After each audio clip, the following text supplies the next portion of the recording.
Communiqué officiel. Le président de la République, chef de l'État, commandant suprême de forces armées de la République démocratique du Congo et de la police nationale congolaise, a présidé ce samedi 29 octobre 2022 à la Cité de l'Union africaine à Kinshasa, une réunion élargie du Conseil supérieur de la défense. Il a été question de faire le point de l'évolution de la situation sécuritaire dans le Nord Kivu, marquée particulièrement par une série d'attaques et l'occupation de quelques localités congolaises dans le territoire de Rutshuru par le M23 appuyé par l'armée rwandaise. À la lumière des différents rapports recueillis sur terrain, dont celui du Centre conjoint des opérations, équipé des drones de surveillance, il a été observé ces derniers jours une arrivée massive des éléments de l'armée rwandaise pour appuyer les terroristes du M23 en vue d'une offensive générale contre les positions de forces armées de la République démocratique du Congo.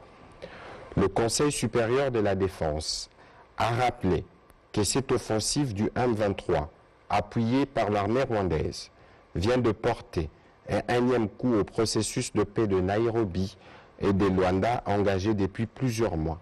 Cette aventure criminelle et terroriste a rencontré une farouche résistance de forces armées de la République démocratique du Congo, déterminées à défendre la patrie jusqu'au sacrifice suprême.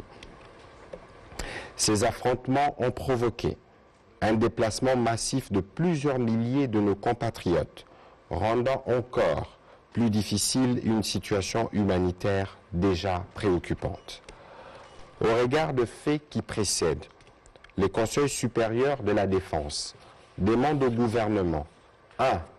D'expulser dans les 48 heures suivant sa notification M. Vincent Karega, ambassadeur plénipotentiaire du Rwanda en poste en République démocratique du Congo.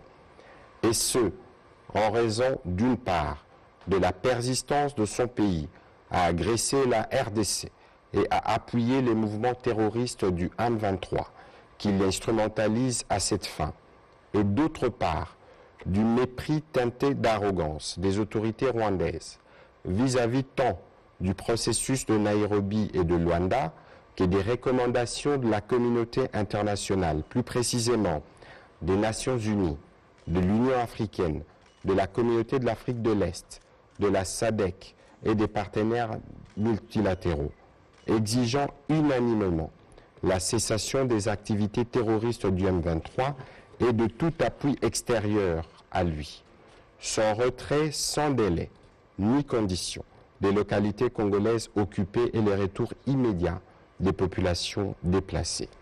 2.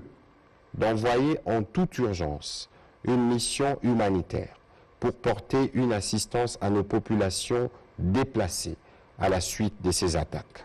3. De prendre de nouvelles mesures supplémentaires de restriction d'accès au territoire congolais à l'encontre du Rwanda. 4. D'accroître la force de frappe des forces armées et de sécurité. 5.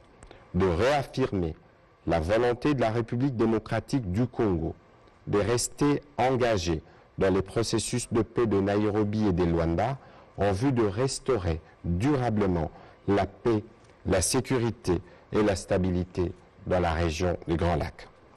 En ces moments particuliers où l'unité nationale est menacée, le Conseil supérieur de la défense a félicité les forces de défense et de sécurité de la République démocratique du Congo pour leur bravoure et leur détermination à défendre l'intégrité territoriale de notre pays, à protéger les populations ainsi que les institutions de la République. Il les exhorte à poursuivre leur noble mission. En vue de préserver l'unité nationale, le Conseil supérieur de la défense a rappelé la recommandation du président de la République, chef de l'État, celle de s'abstenir de tout type de discours, actes de violence ou de stigmatisation contre les communautés rwandophones pour ne pas prêter les flancs à l'ennemi. Il a encouragé les services de sécurité à veiller à la stricte observance de cette recommandation. Enfin, le Conseil supérieur de la défense remercie le peuple congolais pour l'élan de solidarité et de patriotisme manifesté à l'endroit de nos forces armées et de nos populations touchées par cette agression. Il a annoncé que le président de la République, chef de l'État, s'adressera à la nation dans les prochains jours. Fait à Kinshasa, le 29 octobre 2022, pour les Conseils supérieurs de la défense élargis.